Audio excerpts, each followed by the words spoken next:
Salut à tous, ici Reg, bienvenue dans les vidéos actualités de la semaine, cinéma, série et un petit peu jeux vidéo. Comme d'habitude, l'objectif c'est pas de faire un listing de l'actualité, mais de vous donner mon avis sur l'actualité pour qu'on puisse en débattre en commentaire. Et je réponds à chaque fois aux commentaires dans la vidéo de la semaine d'après. S'il y a des choses à dire, évidemment, cette semaine par exemple, il y a des choses à dire, mais je vous mets quand même dans la description et dans le commentaire épinglé la liste des actualités, même si je vous incite à vous intéresser à toutes les actus. Mais avant de commencer, j'aimerais remercier le partenaire officiel de cette vidéo, c'est CyberGhostVPN et ses 38 millions d'utilisateurs et presque 5 sur 5 sur Trustpilot. Vous les connaissez aujourd'hui, c'est le meilleur moyen de soutenir la chaîne, mais c'est aussi un service utile que j'utilise. De une, vous allez doubler votre catalogue streaming, ça c'est une évidence, et je vous mets aussi des sites dans la description et dans le commentaire épinglé de comment trouver les films que vous voulez regarder facilement et dans quel pays ils se trouvent. Ensuite, vous avez juste à changer avec le VPN. Canada, États-Unis, Royaume-Uni, Belgique, Suisse, Italie pour avoir la VSTFR ou même la VEF dans certains cas, et c'est super simple. Quelques exemples, sur Netflix, vous avez déjà Bad Boys 4 qui est sorti, vous avez Kung Fu Panda 4 et l'excellente série Scavengers Reign. Sur Prime Video, vous avez Challengers, l'un des meilleurs films de l'année. Sur Disney+, vous avez plein de films comme le nouveau film La Planète des Singes, vous avez Kinds of Kindness ou même Vice Versa 2, oui, déjà. Ensuite, sur Max, que vous devez utiliser depuis l'application Max pour vous faciliter la vie avec le VPN, et vous pouvez le faire facilement, même si vous avez Max via MyCanal. Je précise, vous avez plein de films, hein. Vous avez Horizon de Kevin Costner, vous avez Civil War qui est déjà sorti, vous avez Le Garçon et le Héron, vous avez Furiosa, vous avez Maxine, vous avez Trap, c'est la fête. Pour les gros consommateurs de YouTube, YouTube Premium pour beaucoup moins cher, ça change la vie. Premièrement, les vidéos sans publicité, vous pouvez les écouter avec votre téléphone dans votre poche ou même télécharger les vidéos en mode hors connexion et vous soutenez même plus les créateurs pour ceux que ça intéresse. Vous prenez un pays de l'Union Européenne parce que c'est beaucoup plus simple comme la Roumanie, la Bulgarie et ça fonctionne. Et si vous n'arrivez pas parce qu'il y a plein de gens qui galèrent un petit peu, il y a plein de tutos sur internet qui vous montrent comment le faire facilement. Vous serez en bien plus grande sécurité que ce soit sur la Wi-Fi de l'aéroport, de l'hôtel, de l'université ou même de chez vous. Vous pouvez partager un compte avec cette personne au total, c'est disponible sur tous vos appareils préférés et c'est super simple d'utilisation, tout le monde peut le faire en quelques clics. Vous pouvez essayer par vous-même car vous êtes satisfait ou remboursé sous 45 jours et vous avez une assistance technique en français 24h7. Utilisez le lien dans la description, dans le commentaire épinglé afin de vous abonner à CyberGhostVPN et bénéficier de 83% de réduction plus 4 mois gratuits. Foncez sur l'offre. La grosse actualité, c'est qu'on a un casting pour le prochain film de Christopher Nolan. Vous le savez, il doit sortir normalement en été 2026 et il commence son tournage bientôt en janvier, apparemment à New York. La première rumeur, c'est que c'était un film de vampire, mais visiblement non, ça sera un film de pilote d'hélicoptère, un interprété par Matt Damon et un autre interprété par Tom Holland, ce qui est assez étonnant comme choix de casting, mais je suis content pour lui. C'est maintenant ou jamais qu'il va devoir se prouver en tant qu'acteur. Et évidemment, Christopher Nolan, on a toujours très hâte, ça peut être toujours très intéressant. On ne sait pas si c'est adapté d'un livre, d'une histoire, d'une série, si c'est une idée originale. On en entendra bien plus parler dans les mois qui viennent, mais vu déjà le casting et l'idée, ça peut être très intéressant. En plus, apparemment, c'est un New York futuriste, ça peut être très cool. Une bande-annonce aussi pour le film Love Hurts avec Ki Young-kwan, c'est un film d'action qui va sortir avec lui en tant qu'acteur principal, et c'est cool parce que le mec a été de nouveau révélé ces dernières années. C'est cool qu'il retourne à ses racines d'action, parce qu'à la base, il était cascadeur aussi, mine de rien. La bande-annonce, ça a l'air cool, ça a l'air plutôt inventif, plutôt fun. Ça sera sûrement un bid en salle, on verra bien, ça sort le 26 février, mais ça a l'air assez charmant, tout en ayant de l'action plutôt cool. Le tournage du film de Inaritu avec Tom Cruise et un casting assez fou aussi doit débuter en novembre normalement, donc bien plus tôt que prévu. Et s'il débute en novembre, ça veut dire que peut-être l'année prochaine pour les Oscars, il devrait sortir. Inaritu, Tom Cruise, vous savez à quel point je suis chaud. Colman Domingo, qui est quand même assez connu récemment pour sa carrière d'acteur, va réaliser un film. Ça sera un film sur la romance entre Kim Novak et Sammy Davis Jr. Ça peut être intéressant et le casting est cool aussi. On a Sydney Sweeney qui va jouer Kim Novak et ensuite David Johnson qui va jouer Sammy Davis Jr. Donc ça donne plutôt envie. Pas mal d'actualités concernant John Wick. Premièrement, ça a été révélé qu'à l'époque, les producteurs ne voulaient pas tuer le chien, ils trouvaient que c'était trop violent et que ça n'avait pas de sens dans le film, alors que c'est littéralement ce qui a lancé la saga et la chose la plus importante dans le film. Donc voilà, les producteurs parfois, faut pas trop les écouter non plus. Mais deux choses intéressantes, c'est que le film John Wick avait besoin d'argent. Il n'allait pas sortir du tout, mais c'est Eva Longoria qui a mis 6 millions de sa poche pour financer le film et je ne le savais pas, mais elle le fait régulièrement. Elle va souvent sauver des films comme ça et des projets et sans elle, on n'aurait pas eu John Wick et on n'aurait pas eu la saga. Elle a tout un business où elle fait ce genre de trucs, donc c'est intéressant. Il y a aussi un film ou une série prequel qui va se faire sur John Wick qui va raconter la vie avant les événements de John Wick 1. John Wick en animation, moi je m'en fous, je regarde pas John Wick pour le lore ou l'histoire, moi je regarde pour les scènes d'action en live action. Et ils ont plein d'idées pour John Wick 5, qui je vous rappelle est prévu depuis des années, hein. Lorsqu'ils tournaient le 3e, ils avaient prévu de faire le 5e. Moi je maintiens ce que tous les gens veulent voir sur internet, c'est John Wick qui se bat en enfer et qui sort littéralement de sa tombe comme ça. Je pense qu'assumer le côté fantasy serait génial, serait fun et ce serait un beau moyen de conclure justement cette saga. Le film Hérétique qui sort sort bientôt en salle, aura le droit à des diffusions d'odeurs de myrtille dans certaines salles. Apparemment, il y a un lien avec les myrtilles dans le film et ils veulent mettre cette odeur dans les salles pour augmenter l'immersion. Je suis pas souvent fan de ce genre de conneries, honnêtement. Moi, j'aime bien le film en mode gros puriste, tu sais, juste l'écran et puis basta. Mais pourquoi pas? Ça peut être intéressant. Si ça aide, why not? Il y a déjà un peu des odeurs, des bruits dans les séances 4DX, donc pourquoi pas mettre un peu de myrtille dans certaines salles. Liam Neeson va arrêter les films d'action pour la simple et bonne raison qu'il a 72 ans. C'est une bonne raison. Et j'aimerais bien qu'il retourne faire des films dramatiques. Le mec est bon. Le fait qu'il soit enfermé dans l'action depuis des années, on l'a pas vu jouer dans un truc intéressant depuis très longtemps. C'était quoi le dernier truc intéressant? Silence, peut-être? Enfin bon, l'action, il a donné, il doit être en forme, c'est cool. Maintenant, reviens. Je dis ça de manière égoïste. C'est le mec qui a 72 ans, il devrait même pas bosser en théorie. Idriss Elba veut financer des films en Afrique parce qu'il en a marre de voir des films africains qui parlent d'esclavage, qui parlent de souffrance, de toutes ces choses-là, au fait, qui sont un peu le cliché de la vie en Afrique dans les conditions les plus précaires possibles. C'est ce que lui dit et il aimerait bien financer des films sur les mythes africains, sur la tradition, la culture. Dès qu'il y a une personne noire dans un film hollywoodien, c'est souvent l'argument des racistes, c'est le truc en mode, ils ont qu'à prendre leurs mythes à eux et raconter leurs histoires. Ouais, mais personne veut les financer ces trucs. C'est ça le problème. Il faut se battre pour qu'il y ait des films comme, je sais pas, Le Garçon qui tombe par le vent récemment. Il faut qu'il y ait des acteurs et des réals qui s'investissent dans cette culture-là et qui utilisent leur popularité pour financer ce genre de film. Et ça arrive quasiment jamais. Donc j'espère qu'il va réussir. Une série en stop motion sur Pingu se fera. Moi, c'est pas un univers que je connais, mais je sais qu'il y a énormément de fans de l'univers et j'ai toujours trouvé les mèmes et les images de Pingu drôles. Donc peut-être pour la série, je me motiverai à découvrir tout ce monde. 2 sur 3 des films 28 ans plus tard ont déjà été filmés. Le film de Danny Boyle, le film de Nia DaCosta. C'est assez surprenant. Ils ont filmé les 2 films d'un coup. Bah tant mieux, j'ai envie de vous dire. Le prochain sort là, je crois qu'à l'été 2025 et j'imagine que celui d'après va arriver assez vite du coup. Nicole Kidman travaille énormément pour 2 raisons d'après elle. Premièrement, elle crée des emplois, c'est elle qui l'a dit, et ensuite elle aide des stars à percer. Et c'est vrai que si on prend un peu les célébrités des années 90, qui ont percé à cette époque-là, c'est un peu l'une des seules qui bosse encore autant. On voit plus trop Julia Roberts, on voit plus trop Cameron Diaz. Elle, Nicole Kidman, elle bosse non-stop. Et en vrai, bah elle a raison.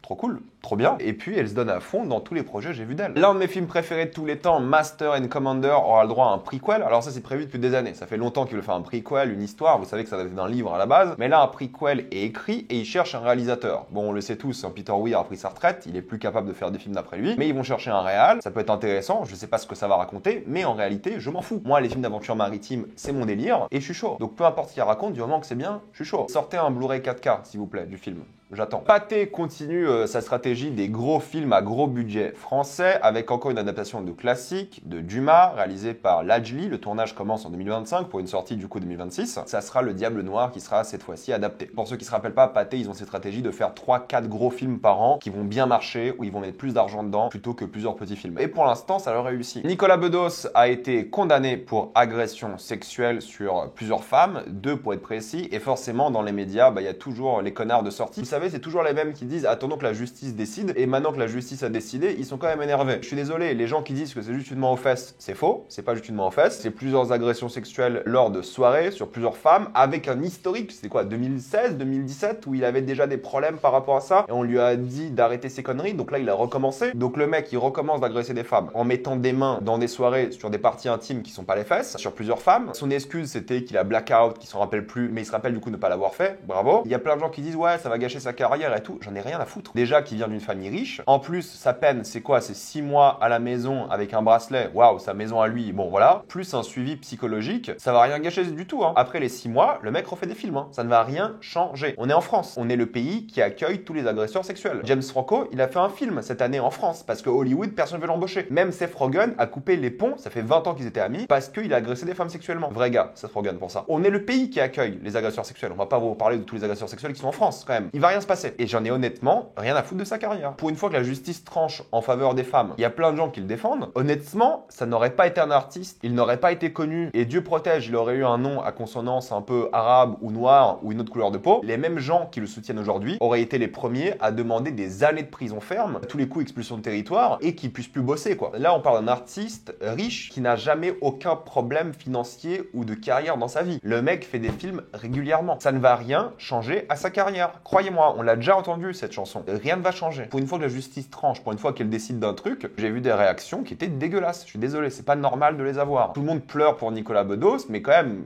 être une femme et accuser un acteur célèbre d'agression, c'est pas facile. Ça vous gâche aussi la vie. En plus de l'agression subie, la pression médiatique, tout le monde qui te traite de menteuse ou des choses comme ça, faut arrêter. Là, tous ces gens-là n'ont pas d'excuses. La justice a tranché sur une peine 6 mois chez lui, quoi. Il y a un moment, enfin, c'est rien du tout. Tout le monde peut faire ça, quoi. Sans problème, surtout quand t'es riche, surtout quand tu vas avoir une carrière après et t'en as une avant. Ça ne va rien changer. La semaine dernière, j'ai dit une bêtise concernant L'amour ouf, le box-office, parce qu'au fait, je reprends encore des informations le lundi matin, lorsque je sors les vidéos en général, et c'est vrai que le box-office n'a pas été mis à jour, et j'ai dit qu'il y avait 150 000 entrées pour L'amour ouf. Ce qui c'est vrai m'étonnait un petit peu, mais je me suis dit, bon, première semaine, les gens n'ont pas eu le temps, ils sont pas encore allés voir le film, c'est peut-être normal. Mais en fait, non, le film a fait 750 000 entrées, ça a été révélé le midi, alors que j'ai déjà tourné ma vidéo. Donc oui, L'amour ouf a bien démarré au final, il y a un bon bouche à oreille, même si attention, moi honnêtement, ce que je vois en ce moment sur les réseaux, surtout sur TikTok, je vois beaucoup de comptes, tu sais, de micro-influenceurs qui ont 5 000, 10 000, 15 000, 20 000 abonnés, qui font des louanges tellement folles au film que je suis en train de me poser la question s'il n'y a pas toute une stratégie TikTok mise en place par les studios où ils payent des influenceurs, genre tu sais 20, 50 balles parce qu'ils vont pas payer plus que ça, pour faire des partenariats qui ne sont même pas notifiés. J'ai eu des contacts de gens qui m'ont dit qu'ils bossaient en marketing et qui m'ont dit des trucs comme ça. Parfois ils envoient de l'argent à des gens random qui sont pas spécialisés cinéma ou série pour parler du film, en bien en général. Attention à ça aussi parce qu'ils ont compris la force de TikTok, surtout en France. Enfin en France, TikTok ça aide beaucoup les films, mais attention à qui vous faites confiance sur les réseaux pour le coup. Et ça marche pour les influenceurs cinéma ou autre, ça marche pour tout le monde. Sur TikTok, la majorité des gens ne notifient même pas les partenariats commerciaux. Que ce soit 5 balles, 15, 20, 1000, peu importe. Du coup, je vais pas vous dire les chiffres de Monsieur Aznavour parce que j'ai peur de dire une bêtise que je dois corriger la semaine prochaine, mais apparemment, le premier jour, le mercredi, ça s'est plutôt bien passé. Terrifier 3, bah, ça a cartonné en France, 400 000 entrées, ce qui est énormissime pour ce genre de film, et ça a cartonné international, 55 000 au box-office mondial pour 2 millions de budget,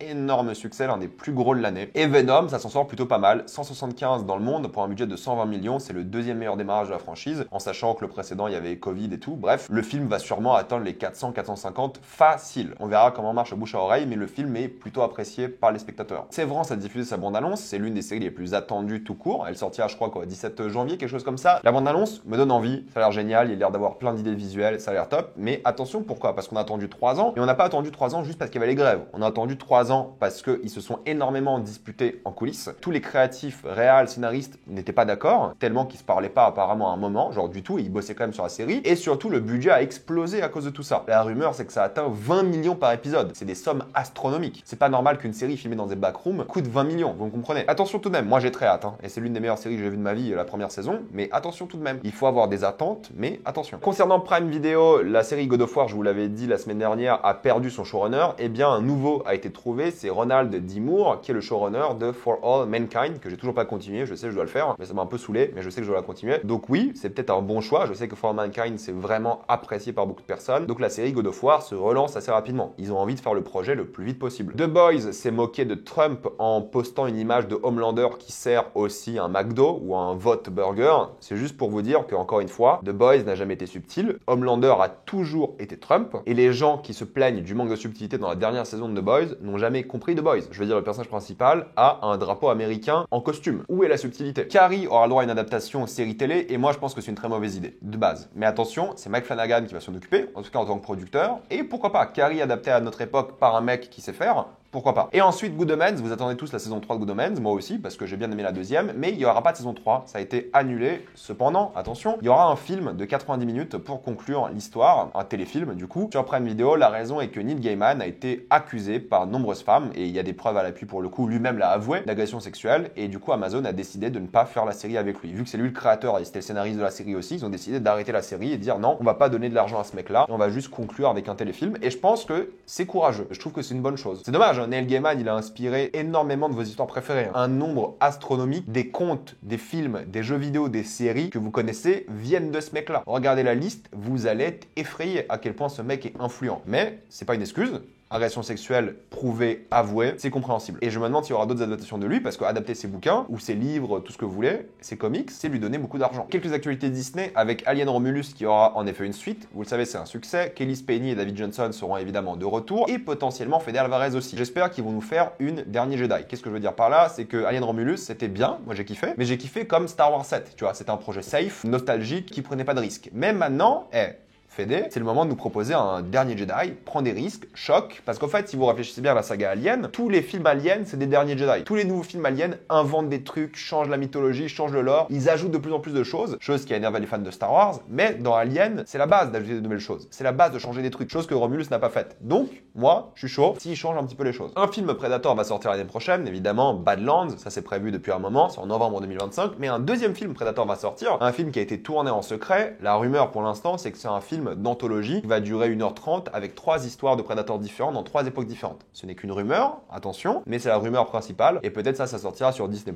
avant le film. Mais vous inquiétez pas, il y aura 2 films Predator l'année prochaine, et vu que c'est les gars qui ont bossé sur Prey, moi je suis chaud. Et oui, un film Alien vs Predator devrait normalement sortir aussi, mais rien de prévu d'officiel pour l'instant, mais ils réfléchissent à le faire. Pas de film Kingsman prévu pour l'instant, alors qu'à la base, il devait y en avoir plusieurs, des spin-offs et tout, et la suite avec le 3e, mais je pense qu'après le flop d'Argyle, ils ont plus envie de le faire, ce qui est compréhensible, et du coup, on n'aura jamais notre crossover Argyle-Kingsman comme c'était prévu à la fin d'Argyle, parce que oui, en théorie, Argyle est dans l'univers de Kingsman, c'était ça la scène post-générique, même si c'était un troll plus qu'autre chose. Dommage, moi j'aime bien Kingsman, moi j'ai défendu ces 2 films, donc je suis un peu déçu. Disney va embaucher énormément de boîtes de IA afin de faire les effets spéciaux, afin de faire la post-prod, donc ça peut aller du son au montage, enfin tout faire, et afin de la mettre dans des parcs pour faciliter leur travail. Moi je le répète encore une fois, l'IA pour aider les artistes, génial. Il en faut de plus en plus pour les aider, pour faciliter certaines tâches et que les artistes puissent créer plus facilement, qu'ils aient plus de temps pour la création elle-même. L'IA pour remplacer des artistes et voler du copyright d'autres œuvres pour en faire quelque chose, non, c'est de la merde et on en parle dans quelques secondes. Disney Star Wars, c'est une histoire compliquée parce que Steven Knight, qui s'occupait du coup du prochain film Star Wars avec Rey, a quitté le projet. Steven Knight, dans ses Peaky Blinders, pour ceux qui se rappellent pas, il n'y aura pas de film Star Wars sur Rey pour l'instant parce qu'il n'y a pas de scénariste. Et le film qui devait sortir normalement en fin d'année 2026, si je dis pas de bêtises, ne sortira pas à ce moment-là. C'est la triste réalité, ils ne savent pas faire des projets Star Wars au cinéma. Ils y arrivent pas. Pourtant, le tournage de Mandalorian et Grogu, c'est terminé et le film sort en mai 2026, mais ça sera un téléfilm. Qui va aller voir ça après une 3e saison toute pourrie de Mandalorian?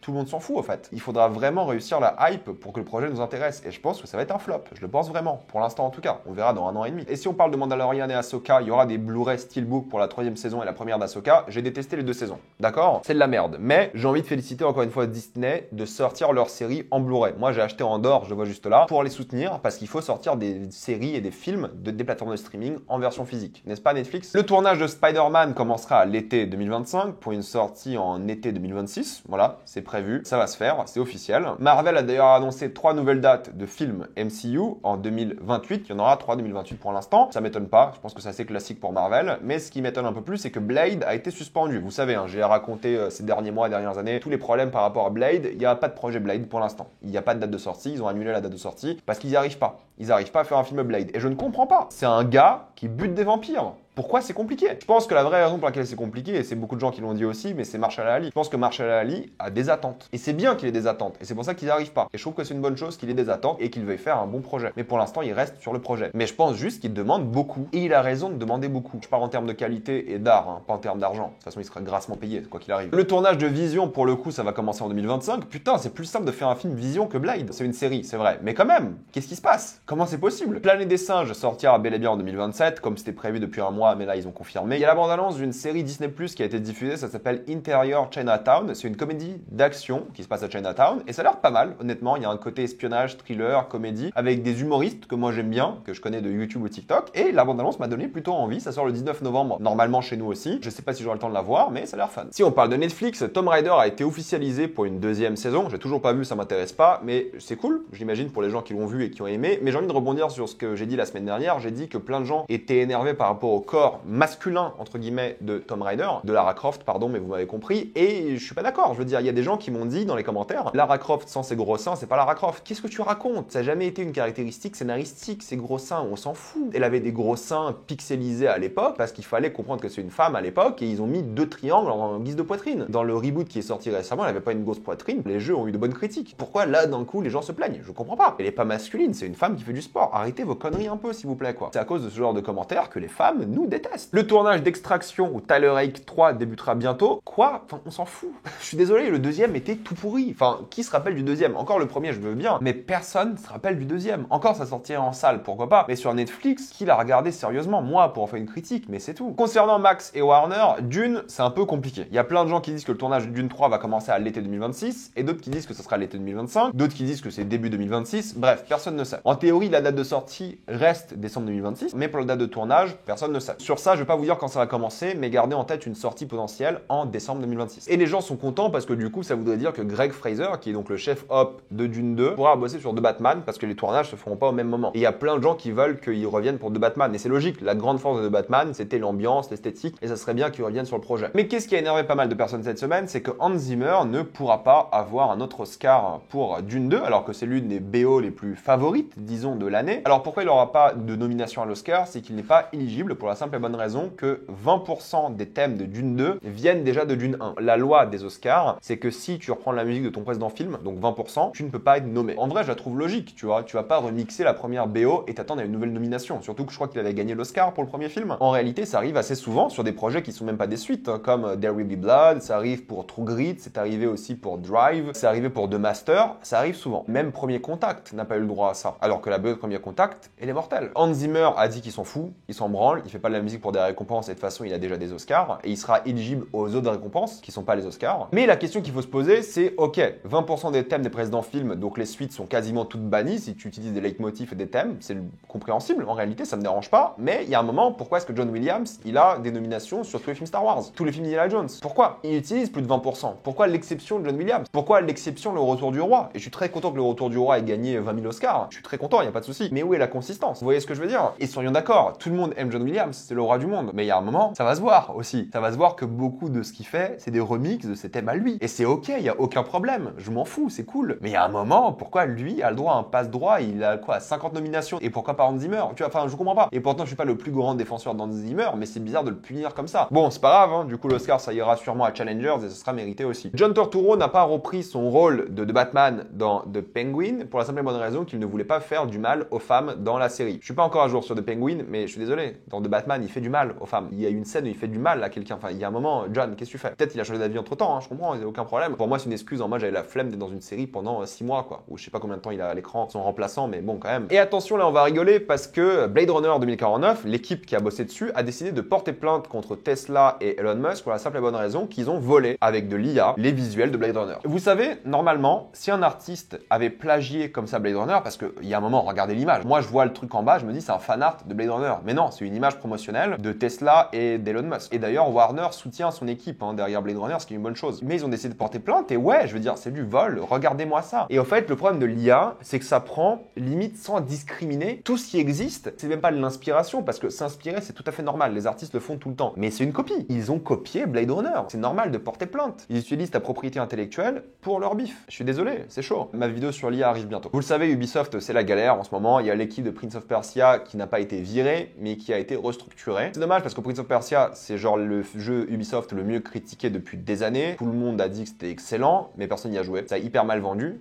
Même moi, ça m'intéressait, mais bon, j'ai pas le temps de jouer à des jeux vidéo malheureusement. Mais c'est dommage parce qu'une équipe comme ça qui reçoit des critiques de malade, un jeu que tout le monde a adoré, qui finira dans les tops de fin d'année de beaucoup de personnes, qu'elle soit restructurée pour faire autre chose, c'est dommage. Peut-être elle va bosser sur Rayman parce qu'à la base c'est l'équipe qui s'occupait de Rayman et ils veulent faire un nouveau projet Rayman. Et moi j'adore Rayman. Moi c'est ma mascotte préférée. J'ai grandi avec Rayman, j'adore. Et j'aimerais bien un retour de Rayman en mode 3D. Je veux dire, le succès critique d'Astrobot, je sais pas si ça a bien vendu pour le coup, me motiverait moi à relancer un Rayman en mode 3D quoi. Ça pourrait être cool. Et il y a plein de gens qui ont critiqué l'approche d'Ubisoft parce qu'il y a des devs de l'Ariane qui ont dit qu'en fait Ubisoft, ils s'intéressent pas aux ventes des jeux, mais aux abonnements. Vous savez, les abonnements Ubisoft Plus. Et le problème des abonnements, c'est que ça rapporte pas d'argent. Ce qui rapporte de l'argent, c'est acheter un jeu à l'unité. Et ensuite dépenser des microtransactions, des trucs comme ça s'il faut. Mais les abonnements, pour l'instant, ça rapporte pas beaucoup d'argent pour les développeurs. C'est comme les plateformes de streaming, ça marche de la même manière. Et en plus, ils ont dit que le fait de ne pas être sur Steam leur fait perdre énormément d'argent. Et je suis d'accord. Moi, un jeu PC qui n'est pas sur Steam, je n'achète pas. C'est pour ça que j'ai pas acheté Alan Wake. Et je réfléchis à comment acheter Alan Wake. Parce que j'ai acheté sur PS5, mais il va mal tourner. Et d'ailleurs, c'est ce que je voulais dire. Sur PS5 Pro, Alan Wake 2 va quand même tourner en mode qualité à 30 FPS. Pourquoi t'achètes une PS5 Pro alors? Ça sert à rien. Mais moi, vu qu'Alan Wake 2 n'est pas disponible ni en version physique, il tourne pas bien sur PS5 et sur PC il est que sur l'Epic Game Store,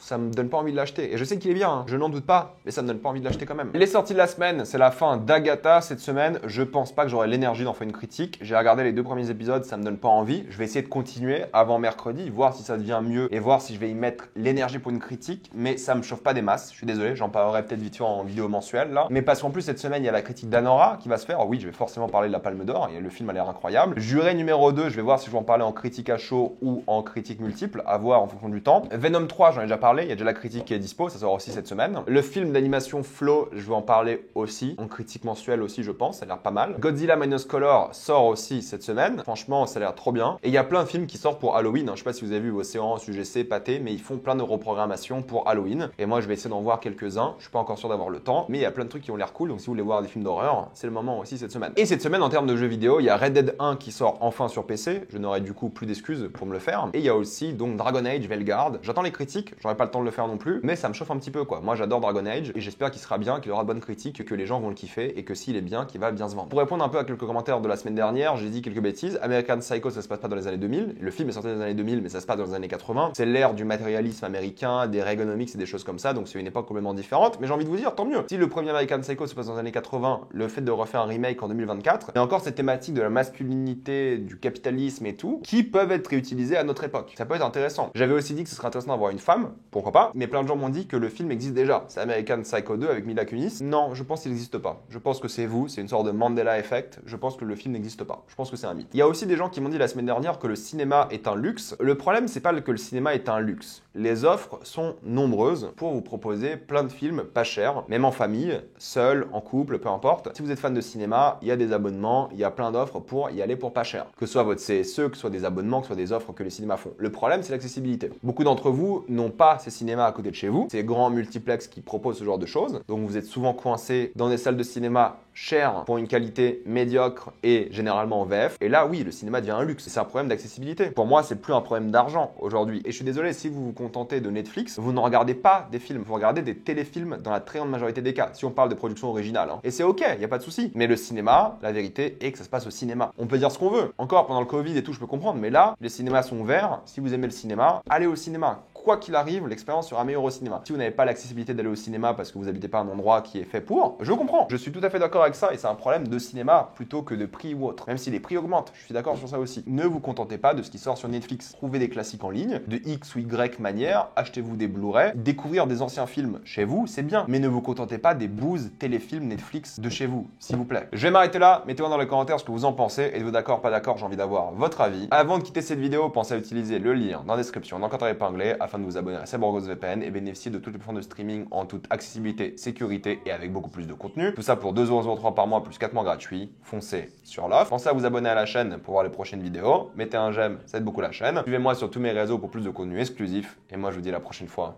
Salut à tous.